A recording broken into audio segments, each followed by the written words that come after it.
Samajwadi party से सनातनी होना। आप समाजवादी तो पहले तो राम को के अस्तित्व को ही नकार गए थे, न सनातन धर्म के प्रति सम्मान का भाव व्यक्त कर पा रहे हैं और न सच्चे समाजवादी के रूप में ही अपने कर्तव्यों का निर्वहन कर पा रहे हैं।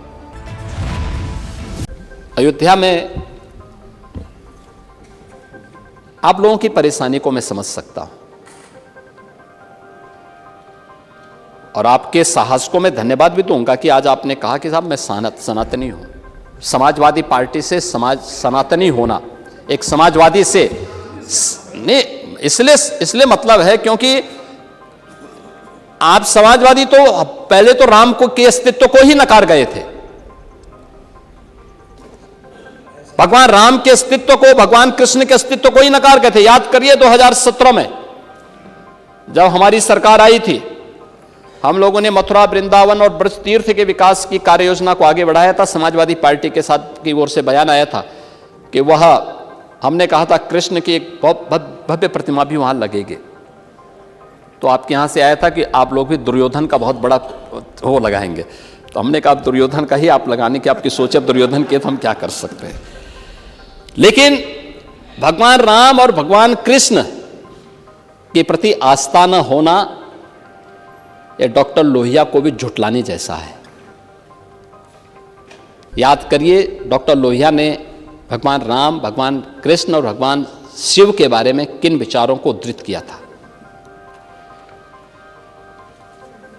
और मुझे लगता है कि यही दिखाता है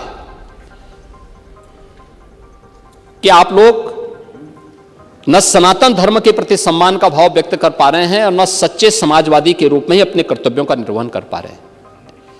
अयोध्या के बारे में आपकी चिढ़ स्वाभाविक है, क्योंकि पहले अयोध्या में क्या होता था किसी से छुपा हुआ नहीं है, किसी से छुपा हुआ नहीं है। आज अयोध्या में 8 से 10 लाख श्रद्धालु प्रतिदिन आ रहा है। आप याद करिए अगर इन सड़कों को हम 4 लेन का नहीं बनाए होते, इंटरनेशनल एयरपोर्ट नहीं बना होता, 4-4 रेलवे स्टेशनों का सुंदरीकरण नहीं हुआ होता, क्या एक काम हो गया होता? वहां पे इतनी बड़ी संख्या में श्रद्धालु आ पाते,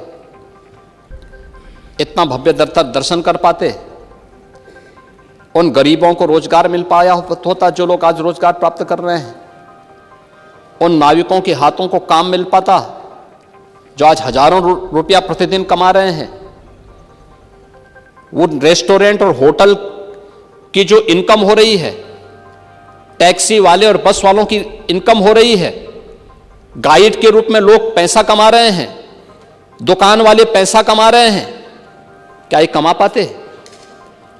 लेकिन आप लोग पहले दिन से हमने जमीन अधिग्रहण करनी प्रारंभ की, आप लोगों ने कहा साहब भ्रष्टाचार हो रहा है। हम लोगों ने जमीन अधिग्रहण करना प्रारंभ किया, आप लोगों ने उसमें आंदोलन करने के लिए लोगों को उकसाना प्रारंभ किया।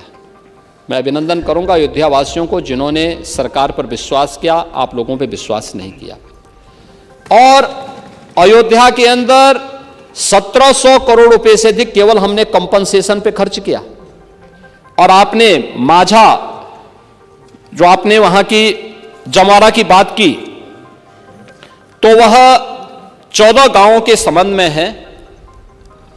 मैं आपको स्पष्ट करना चाहूंगा कि सेना द्वारा शूटिंग के लिए उस लैंड को अधिसूचित किया गया था, लेकिन कभी उसका इस्तेमाल नहीं किया गया था और उसको डिनोटिफाई हमने किया है, क्योंकि वह लैंड गवर्नमेंट की लैंड थी, न्यूट्रल लैंड थी, प्राइवेट लैंड है जहां खरीद फरोख्त तो हो सकती है लेकिन कोई कॉमर्शियल एक्टिविटीज नहीं हो सकती। और वहां पे हमने मंदिर म्यूजियम के लिए उस लैंड को लिया है कि भारत के अंदर सनातन धर्म से जुड़े हुए पूरे देश के अंदर और दुनिया के अंदर जितने मंदिर हैं उन सब की शैली का एक म्यूजियम वहां पे बनने वाला है, जिससे दुनिया देखेगी कि कितने प्राचीन प्राचीन मंदिर हैं।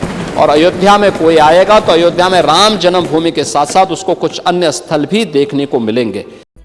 देश विदेश की ताज़ा खबर पाने के लिए हमारे चैनल NTV निष्पक्ष को सब्सक्राइब करें व बेल आइकन दबाना ना भूलें।